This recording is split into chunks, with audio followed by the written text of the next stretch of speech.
Nah, assalamualaikum warahmatullahi wabarakatuh. Waalaikumsalam warahmatullahi wabarakatuh.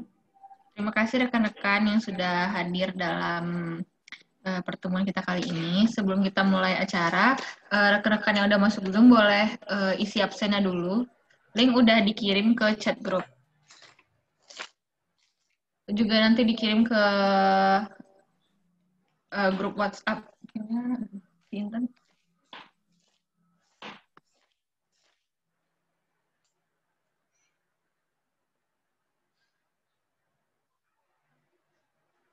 Dan di grup WhatsApp udah dikirim ya guys, bisa diisi juga dari sana. Ntar kalau misalnya ada siap absen, bilang.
Halo, tes. Halo. Udah ada, itu dengar dulu.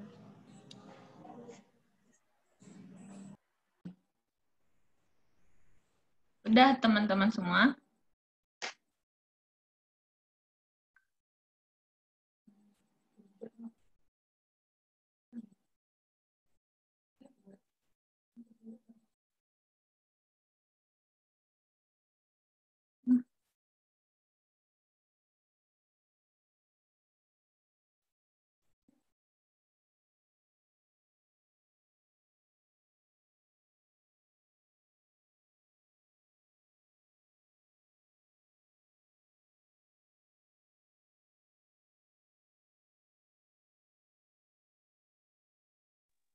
Yan, Ah, email sama kamu kebalik. iya tuh lah. Pause aja deh, record bentar. Pause. Aku mau tuh, iya mah kata balik itu salah balik lain. Ya, kenapa balik? Terima kasih sudah.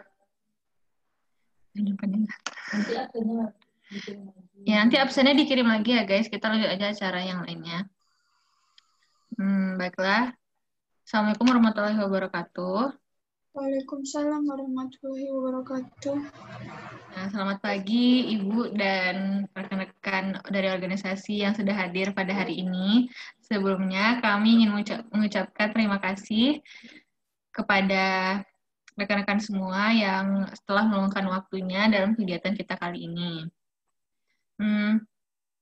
Baiklah, sebelum mulai masuk materi, kami akan memperkenalkan diri terlebih dahulu, yaitu mulai dari saya, Yana Tasya Noveri, dari jurusan Psikologi Universitas Negeri Padang. Saya di sini sebagai moderator, lalu ada teman saya, Ulan Hafizah, dia jurusan psikologi UNP sebagai notulen, dan teman saya Fidila Arminda,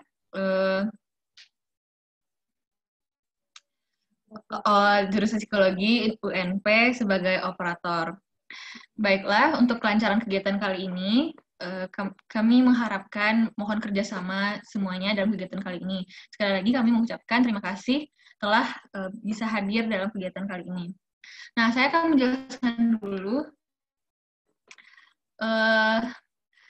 tujuan dari kegiatan kita kali ini. Nah, tujuan kita kali ini adalah sebagai melakukan psikoedukasi kepada rekan-rekan organisasi yang kegiatan ini memberikan edukasi terkait video dan materi, dan juga ada sesi diskusi tanya jawabnya juga. Dan kita sebelum memulai pembahasan materi, kita akan melakukan sebuah pretest, yaitu dia dalam bentuk kuesioner. Pretest ini gunanya untuk mengetahui seberapa pengetahuan rekan-rekan semua mengenai pembahasan kita kali ini. Dan juga setelah pretest, kita akan melakukan materi yang akan disampaikan oleh narasumber kita. Dan setelah memberikan materi, lalu menampilkan video dan juga ada diskusi. Nah, setelah diskusi kita juga akan ada post-test, yaitu untuk mengetahui lagi sejauh mana pengetahuan rekan-rekan semua setelah diberikannya materi. Apakah rekan-rekan semua sudah mengerti? Oke, terima kasih. Baiklah. Sebelum kita mulai masuk ke dalam materi, saya akan memperkenalkan dulu narasumber kita, yaitu Ibu Syifa, yang menjadi narasumber kita kali ini. Pembahasan kita kali ini yaitu mengenai komunikasi efektif yang akan dijelaskan oleh Bu Syifa. Kepada Bu Syifa, dipersilahkan. Baiklah, terima kasih kepada moderator yang telah memberikan saya kesempatan untuk memberikan materi pada pertemuan kita kali ini. Sebelumnya, selamat siang kepada rekan-rekan yang hadir pada kali ini. Terima kasih. Saya diberi kesempatan untuk memberikan edukasi kepada rekan-rekan mengenai komunikasi efektif secara virtual. Moderator, tolong PPT-nya.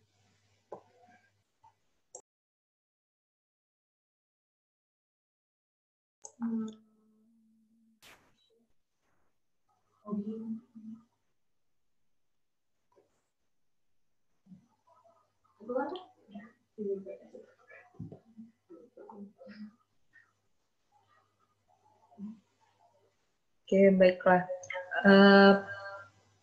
Sekarang ini kan lagi masa-masanya pandemi gitu kan.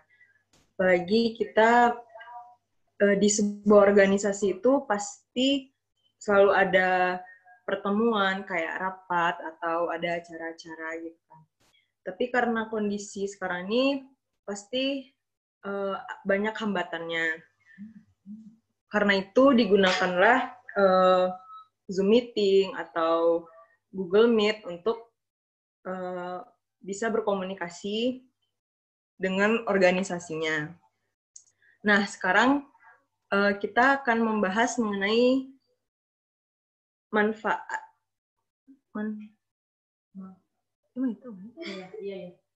manfaat komunikasi virtual.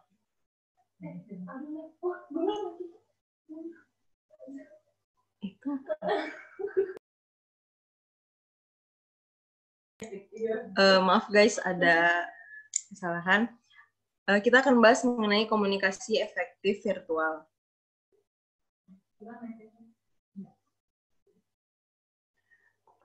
Next. Komunikasi virtual itu sendiri adalah proses di mana seseorang individu atau komunikator mengoperasikan bahasanya dengan lambang-lambang bahasa verbal ataupun non-verbal untuk mengubah tingkah laku orang lain. Dalam menyampaikan sebuah informasi, diperlukan proses komunikasi yang efektif. Proses komunikasi merupakan setiap langkah mulai dari saat menciptakan informasi sampai dipahami oleh komunikannya itu sendiri. Kemudian komunikasi virtual ini merupakan proses penyampaian dan penerimaan pesan dengan menggunakan cyberspace atau ruang maya yang bersifat interaktif. Next. Selanjutnya ada konsep dasar komunikasi virtual. Yang pertama ada dunia maya. Dunia maya merupakan realita yang terhubung secara global, didukung oleh komputer, berakses komputer, multidimensi, artifisial, atau virtual. Kemudian ada komunitas maya. Komunitas maya itu sendiri adalah komunitas yang lebih banyak muncul di dunia komunikasi elektronik daripada di dunia nyata. Contoh itu seperti chattingan di WA, kemudian email, dan kelompok-kelompok diskusi yang dilakukan via elektronik. Kemudian ada interaktivitas, adalah salah satu fitur media baru yang paling banyak dibicarakan, mendapat tempat khusus di internet. Kemudian ada hypertext, salah satu fitur yang paling istimewa dalam World Wide Web adalah pemakaian hyperlink, yaitu spot-spot pada halaman web yang dapat diklik oleh pengguna untuk pindah ke spot lain, baik dokumen dalam situs lain pada internet. Kemudian ada multimedia. Multimedia adalah sebuah sistem komunikasi yang menawarkan perpaduan teks, kemudian grafik, suara, video, animasi. Selain itu, multimedia juga memerlukan alat bantu dan koneksi, sehingga pengguna dapat melakukan navigasi, interaksi, berkarya, dan berkomunikasi karena adanya fasilitas hypertext. Oleh karena itu, multimedia yang ada bisa semakin canggih. Selanjutnya yaitu ada jenis komunikasi virtual. Yang kita tahu jenis komunikasi ini kan banyak ya, apa aja sih itu ya. Pertama tuh ada email.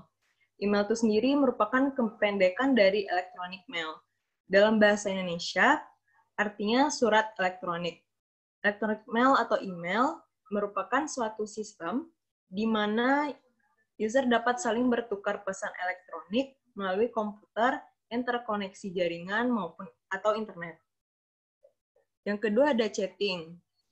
Chatting adalah suatu program untuk para pengguna internet di mana saja berada agar bisa mengenal satu sama lain walaupun dia berbeda jauh. Itu tuh kayak WhatsApp, Telegram juga sekarang udah banyak kan yang makainya. Kemudian ada website.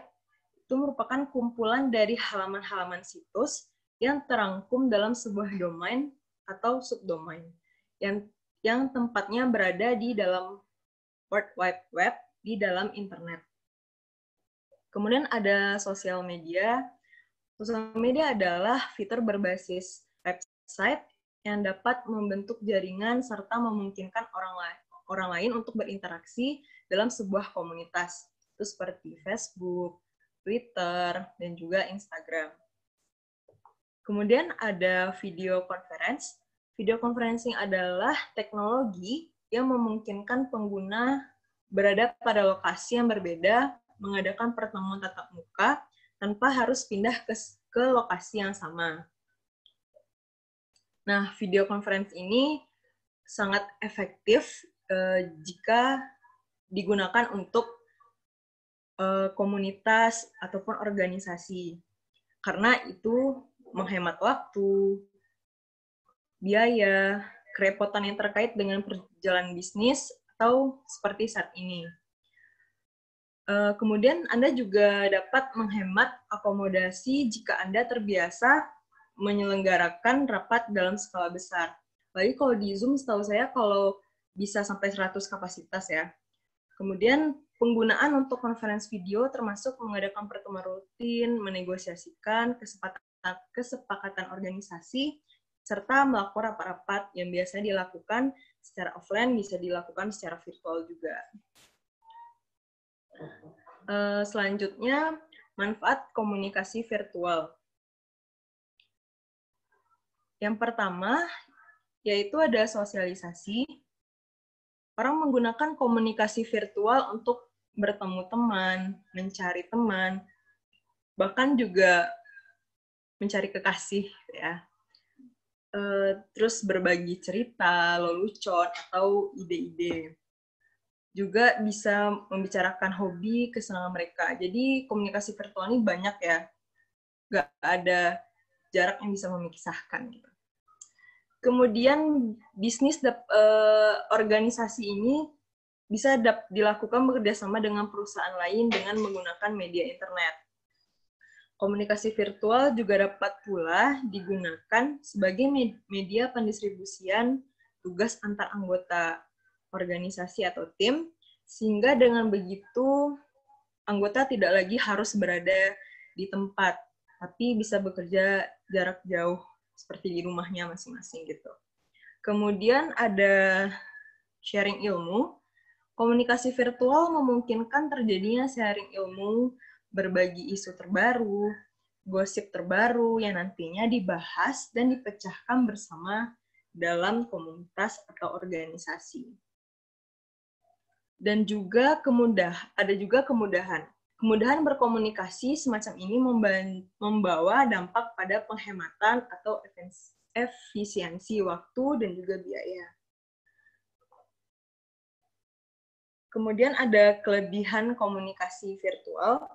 Sesuai dengan karakteristik dari dunia virtual itu sendiri, ada jumlah manfaat dalam berkomunikasi yang dilakukan secara virtual. Di antaranya cepat. Komunikasi ini bisa dilakukan dengan cepat dalam kondisi jarak yang jauh ataupun lama. Yang kedua, mudah. Apabila sudah menguasai teknik operasional, komputer dan fasilitas pendukung yang dibutuhkan, proses komunikasi bisa dilakukan dengan mudah. Yang ketiga, komunikasi virtual ini bisa dilakukan secara real time, juga unreal time. Secara real time artinya komunikasi dilakukan secara langsung. Komunikator dan komunikasi berinteraksi pada waktu yang sama, tanpa penundaan waktu untuk memberi respon atas pesan yang diterima.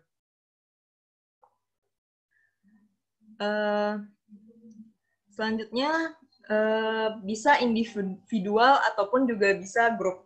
Komunikasi virtual bisa dilakukan baik secara bantuan satu orang dengan satu orang maupun secara kelompok.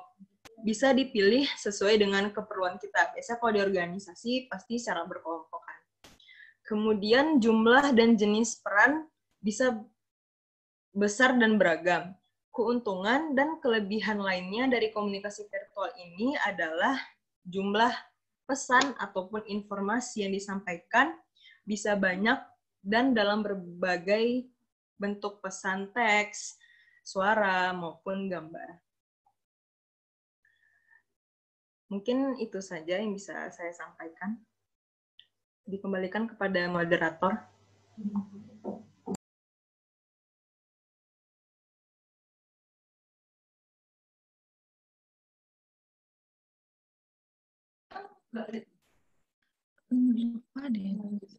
Terima kasih kepada pemateri yang sudah memberikan materi kepada kita.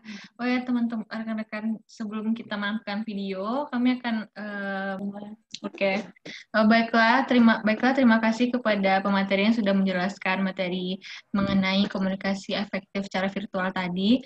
Nah, untuk menunjang materi kita tadi, kita juga akan menampilkan sebuah video yang akan ditampilkan oleh Bu Syifa. Kepada Bu Syifa dipersilakan.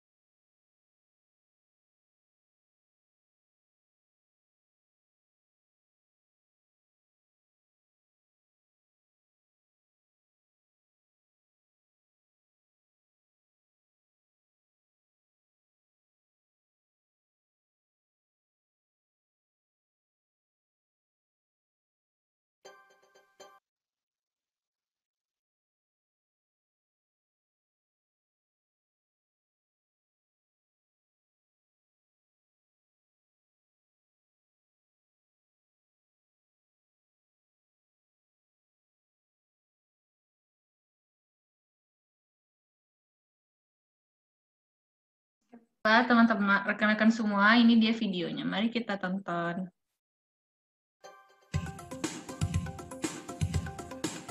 Halo Navananta, gimana nih kabar kalian selama pandemi COVID-19? Pastinya kita lebih sering berdiam diri di rumah ya, daripada bertemu langsung dengan teman.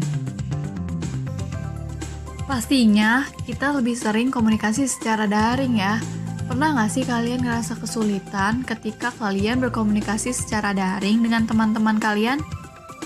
Sebelum membahas komunikasi secara daring, kita lihat dulu yuk pengertian komunikasi.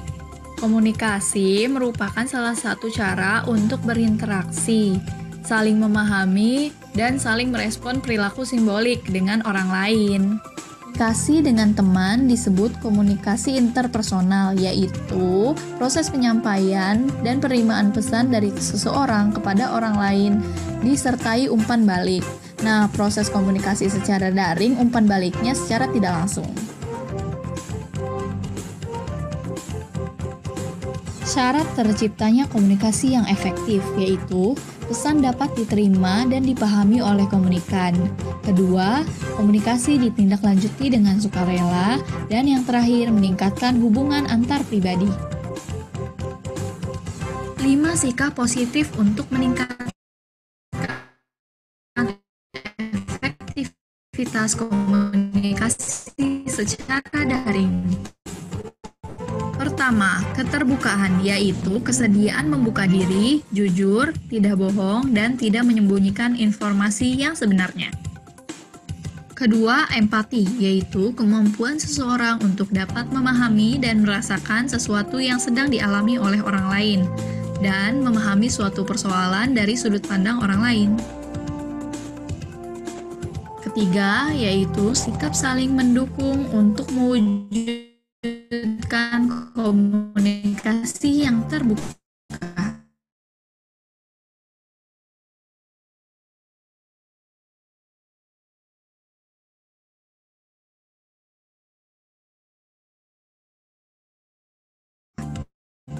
Keempat, yaitu bersikap positif bersama.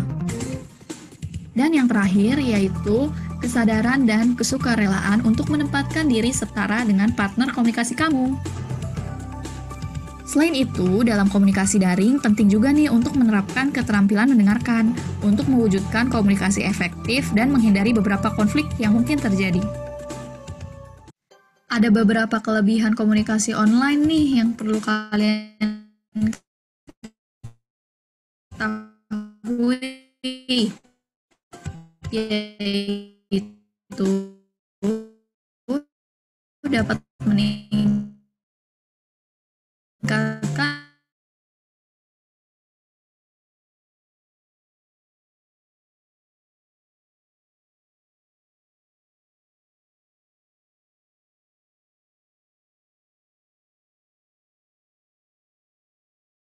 membuat lebih dan kalian lebih lelah dalam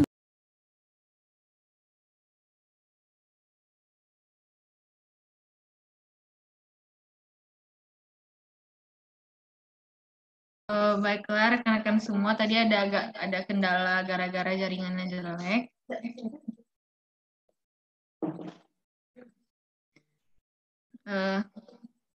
Setelah penampilan video tadi, nah kita sekarang akan masuk ke sesi diskusi.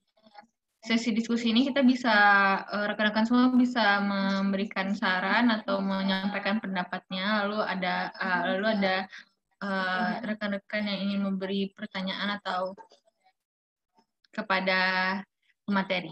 Dipersilahkan.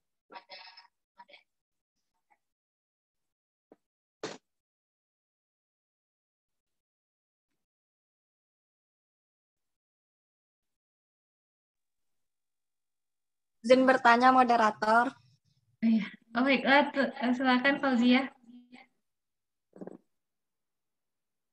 Baiklah, saya Fauzia Mardatul Jana ingin bertanya kepada peneliti, bagaimana cara kita bisa aktif dalam berkomunikasi secara virtual saat melakukan meeting virtual?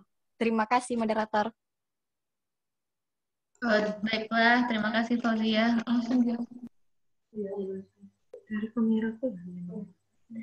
Ini mau dikumpulin aja atau langsung dijawab pertanyaannya, moderator? Boleh langsung dijawab dulu.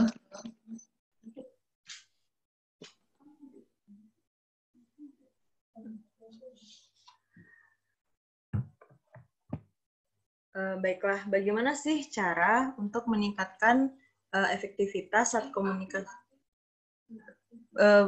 Bagaimana sih cara kita bisa aktif dalam komunikasi virtual saat melakukan meeting secara Zoom?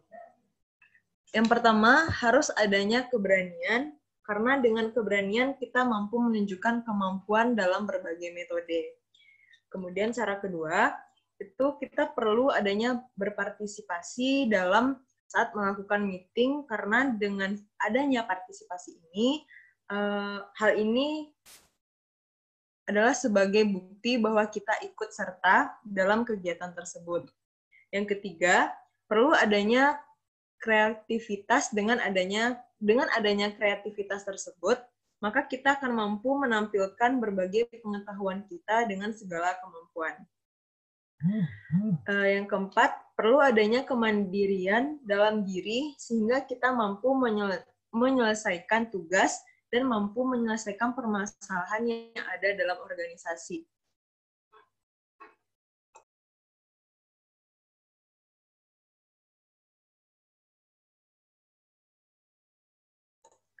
Keuntungan dalam aktif di organisasi bukan hanya untuk bagi organisasi saja, melainkan juga keuntungan bagi individu itu sendiri. Kita dapat mengoptimalkan kemampuan kita juga dapat lebih lancar dalam berkomunikasi, kita juga mampu memutuskan masalah, dan kita dapat berpikir secara logis dalam menyampaikan argumentasi yang dikemukakan. Sekian itu jawaban dari saya. Terima kasih kepada pemateri. Apakah Fauzia sudah mengerti penjelasan dari pemateri tadi? Sudah, moderator. Terima kasih, Bu. Baiklah, selanjutnya apakah ada yang bertanya lagi? Izin bertanya, moderator. Ya, silakan Dayu. Baiklah, terima kasih atas kesempatannya. Saya ingin bertanya yaitu, bagaimana cara meningkatkan efektivitas saat komunikasi virtual? Oke, baik. Jawabannya akan dijelaskan oleh Bu Syifa. Pada Bu Syifa dipersilakan. Baiklah, saya akan menjawab pertanyaan dari Saudara Dayu, yaitu bagaimana cara meningkatkan efektivitas saat berkomunikasi secara virtual. Ada beberapa cara yang dapat kita lakukan. Yang pertama itu ada keterbukaan, di mana kesediaan membuka diri, jujur, tidak berbohong, dan tidak menyembunyikan informasi yang sebenarnya. Yang kedua ada empati. Empati merupakan kemampuan seseorang untuk dapat memahami dan merasakan sesuatu yang sedang dialami oleh orang lain dan memahami suatu persoalan dari sudut pandang orang lain. Yang ketiga yaitu sikap saling mendukung. Sikap saling mendukung untuk mewujudkan komunikasi yang terbuka. Yang keempat, bersikap positif, di mana kita harus menghargai orang lain, harus berpikir secara positif, tidak mudah curiga, menghargai pentingnya orang lain, memberikan pujian dan penghargaan, tentunya dengan menghargai komitmen bersama. Dan yang terakhir, kesadaran dan kesukarelaan untuk menempatkan diri setara dengan partner komunikasi kalian gitu. Baiklah, kepada Dayu, terima kasih kepada pemateri. Apakah Dayu sudah mengerti? Sudah. Terima kasih. Terima kasih Dayu sudah bertanya. Baiklah rekan-rekan semua, pada kegiatan kali ini kan kita membahas mengenai komunikasi efektif. Nah, karena kita saat pandemi ini, jadi komunikasi kita melalui virtual ya kan. Jadi bagaimana cara kita untuk mengoptimalkan komunikasi kita secara efektif dalam virtual ini, yaitu kita harus memusatkan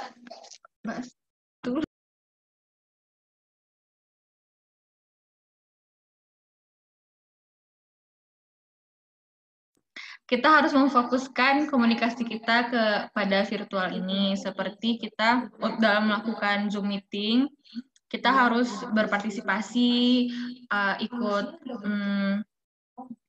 ikut menyampaikan pendapat kita, lalu kita harus mandiri, karena kalau dengan mandiri, kita bisa menyelesaikan tugas dan menyelesaikan masalah dengan permasalahan yang ada dalam organisasi dengan diri kita sendiri gitu.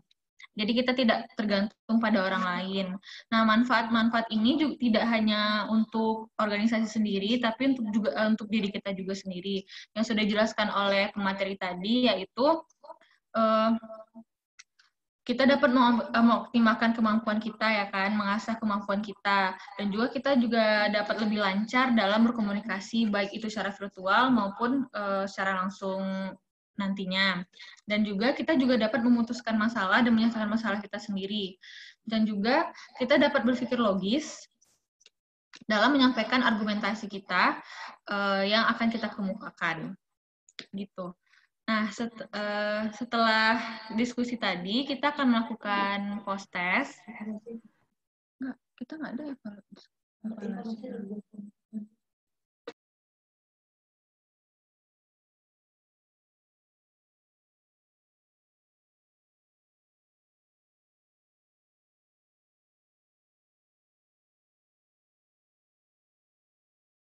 Baiklah, kita karena sudah melakukan, Bu Syifa tadi sudah memberikan materi dan juga kita sudah menampilkan video, nah selanjutnya dan juga kita sudah diskusi. Nah selanjutnya kita akan melakukan post-test. Post-test ini adalah tujuannya untuk mengetahui lagi sejauh mana pengetahuan teman-teman setelah diberikan materi tadi.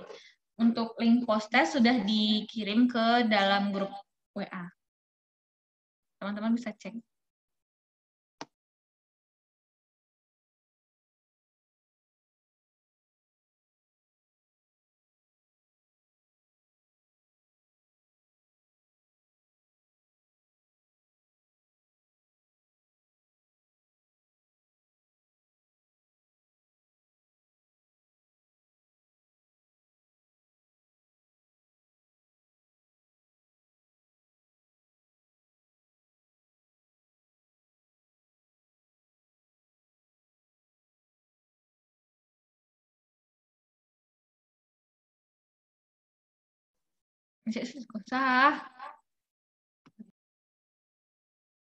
Evaluasi ini rekan-rekan sudah mengisi post-test kita.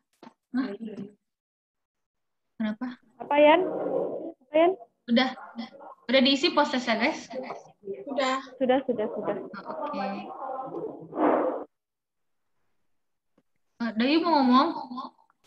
Oh, yang evaluasi itu. Oh ya. Din. Ya.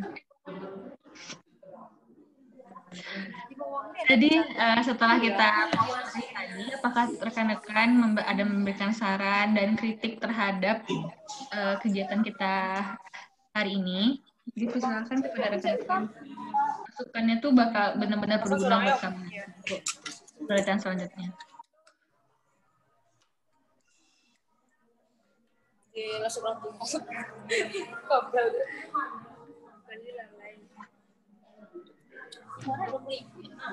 Yang berwarna-warna. Sasa, apakah Sasa ada ingin menyampaikan saran dan kritik? Keluar aja.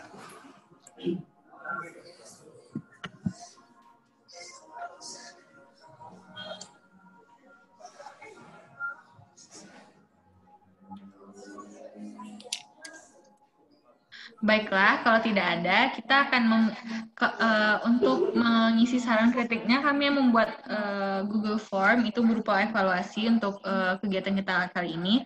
Rekan-rekan semua bisa mengisinya, ya linknya sudah dibagikan di dalam grup WA.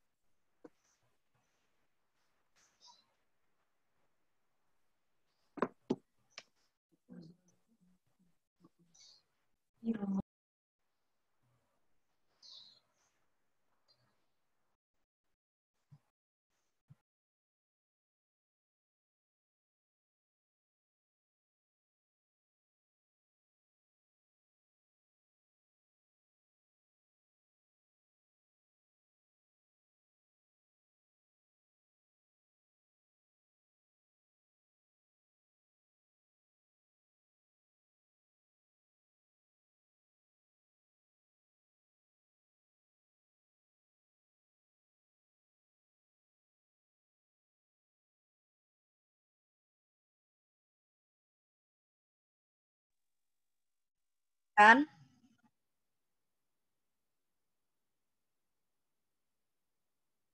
Dela, Ya. jawabannya dalam bentuk tulisan apa dalam bentuk persen? Apanya? Jawabannya. Tulisan. Kita sudah evaluasi. Tadi kita akan melakukan sesi foto dulu. Kameranya tolong hidupkan, guys. Ya. Ya, Fauzia.